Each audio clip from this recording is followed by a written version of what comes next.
Hi అండి, అందరికీ నమస్తే. నా పేరు ఉమా. ఈరోజు మనం లా ఆఫ్ అట్రాక్షన్కి సంబంధించినటువంటి దాంట్లోని అసలు లా ఆఫ్ అట్రాక్షన్ అనేది ఏదో చిన్న టాపిక్ కాదు. ఇది ఇట్స్ ఏ యూనివర్సల్ సబ్జెక్ట్. అది ఏ విధంగా యూనివర్సల్ సబ్జెక్ట్ అయ్యింది అనే దాని గురించి మాట్లాడుకుందాం. సో దాని గురించి వెళ్ళే ముందు అందరిని రిక్వెస్ట్ చేసేది ఛానల్ సబ్స్క్రైబ్ చేసుకోండి. అట్లా బెల్ ఐకాన్ మీద క్లిక్ చేయడం మర్చిపోతే ఫ్యూచర్ నోటిఫికేషన్స్ అన్ని మేము మెయిల్కి వచ్చేస్తాయి. ఓకే, సో ఇక్కడ నేను మీకు చెప్పాలనుకునేది ఏంటంటే, లా ఆఫ్ అట్రాక్షన్కి సంబంధించినంత వరకు మీరు చేసేటటువంటి పనుల్లో అది ఎంతవరకు వర్కౌట్ అవుతుంది, అసలు లా ఆఫ్ అట్రాక్షన్ అనేది ఎవరు పడితే వాళ్ళు చెప్తున్నారు, లేకపోతే వీళ్ళకి ఏం తెలుసు, ఇట్లాంటివన్నీ అనుకోమాకండి. ఎందుకంటే ఏదో ఒక నాలెడ్జ్ అనేది లేకుండా ఎవరు కూడా దిగరు. లా ఆఫ్ అట్రాక్షన్కి సంబంధించి చెప్పే ధైర్యం చేయరు. ఫస్ట్ ఆఫ్ ఆల్ వాళ్ళకి వాళ్ళు పాటిస్తారు కానీ చెప్పే ధైర్యం చేయరు. సో నేను ఈరోజు కొన్ని ప్రూఫ్స్ని, కొన్ని ఇన్ఫర్మేషన్ని నేను మీకు ఇద్దాం అనుకుంటున్నాను. అది ఏంటి అనేది చూడండి ఇక్కడ. సో ఫస్ట్ ఆఫ్ ఆల్ నేను ఈరోజు స్పెసిఫిక్గా డిస్కస్ చేయబోయేది భగవద్గీత గురించి. హిందూస్, ఇండియన్స్ అన్న వాళ్ళు ఎవరికైనా సరే భగవద్గీత అనేది అందరికీ తెలిసిన విషయమే.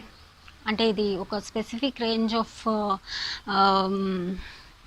ఏమంటారు, రిలీజియస్ పీపుల్కే చెప్తున్నాను అని కామెంట్ చేయకండి అక్కడ, దయచేసి మీకు దండం పెడతా. భగవద్గీత అనేది అందరికీ తెలిసిన విషయమే. ఓకే, భూమి పుట్టిన ముందు నుండి కూడా ఈ భగవద్గీత అనేది ఉండింది. భగవద్గీత అనే దాని గురించి తెలియని వాళ్ళు అంటే ఎవరో ఉండరండి. మనం సినిమాల్లో, సీరియల్స్లో చాలా దగ్గర చూసే ఉంటాం. కోర్ట్ సీన్లలో కూడా భగవద్గీత మీద ప్రమాణం చేయండి అని చెప్తుంటారు, చూసారా?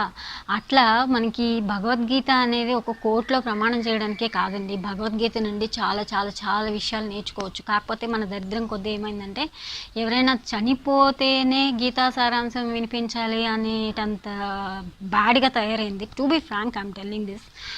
చాలా బన్స్కి చాలా బాధ అనిపిస్తుంది ఆ విషయం విన్నప్పుడు. Bhagavad Gita it's not like thing అండి. భగవద్గీతకు నువ్వు తెలుసుకోలేనంత విషయాలు ఏమీ లేవు. అసలు నీ పుట్టిన దగ్గర నుండి చచ్చేలోపు నీకు వచ్చే సమస్యలన్నిటికీ కూడా సొల్యూషన్ భగవద్గీతలో దొరుకుతుంది. భగవద్గీతలో దొరకనంటూ ఏం లేదు. నేను అసలు భగవద్గీత ఇంకా చదవలేదు. నేను ఏదో చిన్న చిన్న బుక్స్, భగవద్గీత మీద రాసినటువంటి కొన్ని బుక్స్ని నేను చిన్న చిన్న సారాంశాలు ఏవైతే ఉంటాయో వాటిని చదివాను. వాటిని చదివితేనే నా మైండ్ ఇలా మారిందంటే, అసలు భగవద్గీతని చదివితే నాకు నిజంగా చెప్తున్నాను, అసలు అందులో దొరకని సొల్యూషన్ అంటే ఏం లేదు. లా ఆఫ్ అట్రాక్షన్ అనేది శ్రీకృష్ణ భగవానుడు ఎప్పుడో చెప్పాడు ఆ విషయాన్ని. లా ఆఫ్ అట్రాక్షన్ అని చెప్పి ఒక ఇంగ్లీష్ నేమ్ కూడా తగిలించేసి మనం చెప్తున్నాం, కానీ ఆకర్షణ సిద్ధాంతం అనేది ఇట్స్ ఎ యూనివర్సల్ సబ్జెక్ట్. అది ఈ భూమి అనేది ఉంది అంటే ఆ ఆకర్షణ సిద్ధాంతం అనేది కూడా ఉంది. కొన్ని క్వశ్చన్లకి మనం సమాధానం చెప్పలేము, ఎందుకంటే అది మన అవుట్ ఆఫ్ రేంజ్. అది మనిషి చచ్చిపోయాక ఏమవుతున్నాడు, ఎట్లా పుడుతున్నాడు అనేది కనిపెట్టారు, బాగానే ఉంది. కానీ ఎట్లా చచ్చిపోయిన తర్వాత ఏమైపోతాడో మనిషి, మళ్ళీ ఎలా పుడుతున్నాడు, ఇంకా అంతే. అది సైన్స్, లేకపోతేనేమో అది మనకు తెలియని విషయం అని చెప్పేసి ఎట్లా అయితే మాట్లాడుకుంటున్నారో ఇవి కూడా అంతే ఉన్నాయి, కంపల్సరీగా ఉన్నాయి. భగవంతుడు ఏం చెప్పాడు అనే దాని గురించి భగవంతుడు ఇవన్నీ తీసి పక్కన పెట్టండి. భగవద్గీతలో శ్రీకృష్ణుడు ఏం చెప్తాడంటే, చాలా విషయాలు రిలేటెడ్గా ఉంటాయి. నువ్వు చేసే పని నువ్వు చెయ్యి, ఫలితాన్ని ఆశించుకొని చెప్తాడు. విన్నాం మనం ఇది. నువ్వు చేసే పని నువ్వు చెయ్యి, ఫలితాన్ని ఆశించుకోనంటే ఏదో ఒకటి ఆశించకుండా మనం ఎందుకు చేస్తాం అనే డౌట్ ప్రతి ఒక్కరికి వస్తుంది, అవునా కదా? అట్లాగే చాలా విషయాల్లోని మనకి చాలా డౌట్స్ వస్తూ ఉంటాయి. కానీ అవి మన రియల్ లైఫ్లోకి ఇంప్లిమెంట్ చేసినప్పుడు అది ఎలా అనిపిస్తుంది అంటే, అరే ఈ విషయం మనకు ముందే తెలుసు కదా అని. కానీ భగవద్గీతకి సంబంధించి, లా ఆఫ్ అట్రాక్షన్కి సంబంధించి ఏంటండి లింక్ అని చెప్పంటే, చెప్తా వినండి. ఇక్కడ శ్రీకృష్ణుడు కొన్ని విషయాలు చెప్పారండి. అది ఎలా అంటే కనుక, అర్జునుడు లాస్ట్ స్టేజ్లో ఉన్నప్పుడు భాగవతానికి సంబంధించి, అంటే భారతం ఎండింగ్ యుద్ధం జరుగుతున్న సిచ్యువేషన్స్లోని ఆయన ఏం చెప్పారంటే, అర్జునుడికి చాలా రకాల డౌట్లు వస్తూ ఉంటాయి అన్నమాట. ఎందుకంటే యుద్ధం ఎవరితో చేస్తున్నాను, నేను నా వాళ్ళతోనే కదా చేస్తున్నాను. ఇప్పుడు నేను దీనివల్ల నాకు పొందేది ఏంటి, ఏమొస్తుంది దీనివల్ల, లేకపోతేనేమో నేను ఇలా చేయడం కరెక్టా కాదా, ఇట్లా ఇంకా ఇంకా చాలా రకాల డౌట్లు వచ్చినాయి ఆయనకి. ఆయన అన్నిటికీ సమాధానంగా ఒక్కటే మాట చెప్పారు. ఏంటో తెలుసా? మీరు చేసేటటువంటి ఏ పనైనా, దేనికి సంబంధించినైనా, అది మీ మైండింగ్లో ఉన్నదే. మీ మైండ్లో ఏదైతే ఉందో అదే మీకు జరుగుతూ ఉంది ప్రస్తుతానికి. యువర్ మైండ్ ఈజ్ ఎవ్రీథింగ్ అని చెప్పడం జరిగింది. భగవద్గీత ఇంగ్లీష్ బుక్స్ చదివే వాళ్ళు ఉంటే చదవండి, ఖచ్చితంగా చదవండి. ఎక్కడ దొరికిన చిన్న బుక్ దొరికినా చదవండి. Try to read the books. Okay, చాలా విషయాలు తెలుస్తాయి మీకు. అది ఎలా అంటే ఆయన చెప్పిన దాంట్లోనే మీకు లా ఆఫ్ అట్రాక్షన్లో కూడా అదే చెప్తాం, మైండ్ ఈజ్ ఎవ్రీథింగ్. కాకపోతే మనం కాన్షియస్ మైండ్ గురించి సబ్ కాన్షియస్ మైండ్ గురించి చెప్తున్నాం, ఆయన అదే చెప్పాడు కదా.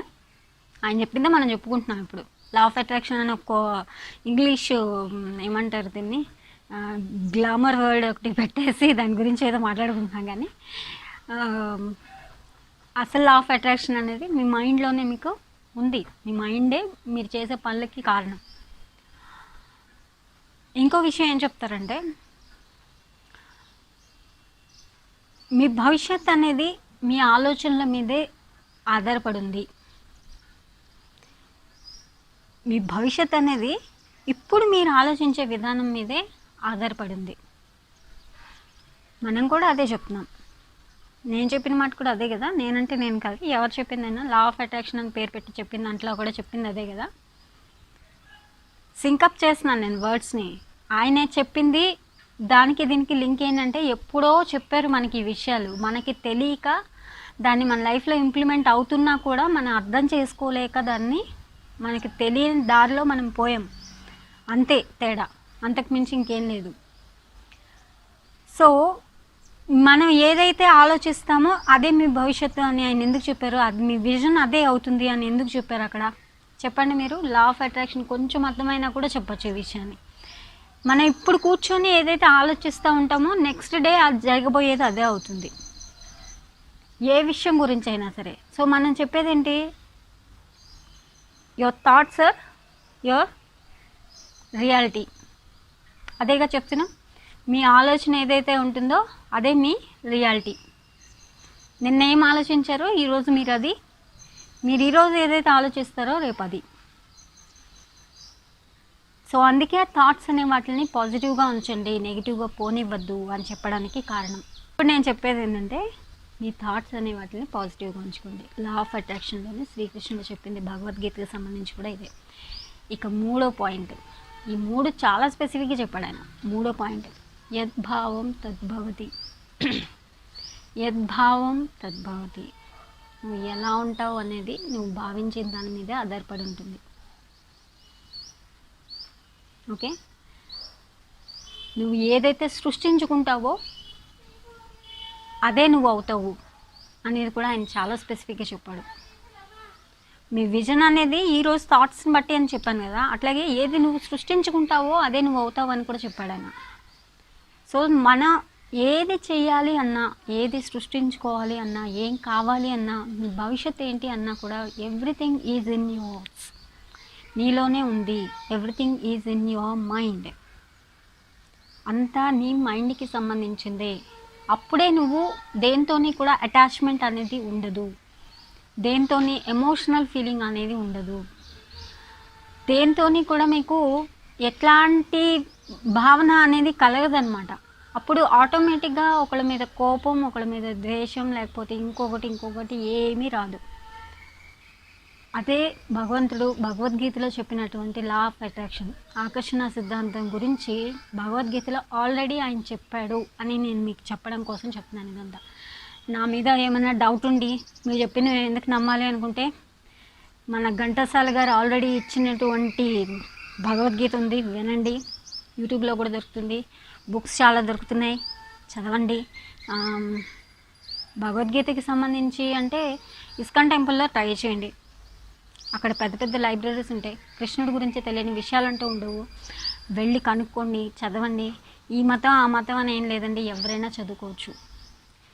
ఇంకా నేను రిక్వెస్ట్ చేసేది, అఫీషియల్గా రిక్వెస్ట్ చేస్తున్నాను, కుదిరితే మీకు ఇంట్రెస్ట్ ఉంటే పిల్లలకి ఎక్కడైనా భగవద్గీత నేర్పించే వాళ్ళు ఉన్నా నేర్పించండి. కుదిరితే మీరు చదవండి. మీరే నేర్పించగలిగితే కనీసం అట్లీస్ట్ కొన్ని శ్లోకాస్, వాటి భావాలు అర్థమయ్యేలాగా పిల్లల్ని పెంచండి. సో అట్లీస్ట్ సెకండ్ జనరేషన్ అన్నా చాలా బాగా, అంటే నెక్స్ట్ మన తర్వాత వచ్చే జనరేషన్ అన్నా బాగుపడతారనే ఉద్దేశంతో చెప్తున్నాను. మీరు నమ్మినా నమ్మకపోయినా రష్యా లాంటి ప్లేసెస్లోని అవుట్ ఆఫ్ ఫుల్ ఆఫ్ ఇదనమాట. అంటే మన కల్చర్కి సంబంధం లేని వాళ్ళు మన ఇండియన్ కల్చర్ని ఫాలో అవుతూ వాళ్ళ స్కూల్స్లో ఒక సబ్జెక్ట్ పెట్టారు, భగవద్గీత అనే ఒక సబ్జెక్ట్ పెట్టారు. మన వాళ్ళు కూడా ఇంప్లిమెంట్ చేస్తే బాగుండేది. ఇది ఎవరైనా స్కూల్స్ మెయింటైన్ చేసేవాళ్ళు, స్కూల్స్ పెట్టేవాళ్ళు, టీచర్స్ ఎవరైనా చూస్తే మాత్రం దీన్ని మీరు అట్లీస్ట్ ఇంట్లో ఒక 4 పిల్లలకైనా సరే భగవద్గీత నేర్పించండి, ఒక్కళ్ళకైనా నేర్పించండి భగవద్గీత. మీరు ఇంకొక మంచి పని చేసిన వాళ్ళు అవుతారు. I'm requesting for this. If anybody are doing please do comment below. ఎవరైనా చేస్తామనుకున్న వాళ్ళ కింద కామెంట్ చేయండి. I'm requesting you all. Bhagavad Gita మనది, అందరూ తెలుసుకోవాల్సింది, ఆచరణగా మీకు తెలియాల్సినటువంటి భగవద్గీతకి లా ఆఫ్ అట్రాక్షన్కి సంబంధించినటువంటి విషయం. సో హోప్ మీ అందరికీ నచ్చింది అనుకుంటున్నాను. నచ్చినట్లయితే లైక్ చేయండి, అలాగే కమ్యూనిటీస్లో షేర్ చేయండి, ఛానల్ సబ్స్క్రైబ్ చేసుకోవడం మర్చిపోదు. కంపల్సరీగా బెల్ ఐకాన్ మీద క్లిక్ చేయండి. ఫ్యూచర్ నోటిఫికేషన్స్ అన్నీ మీ మెయిల్కి వచ్చేస్తాయి. ఇంకో కొత్త టాపిక్తో మళ్ళీ కలుస్తాను. అప్పుడు దాకా సర్వే జన సుఖినో భవంతు.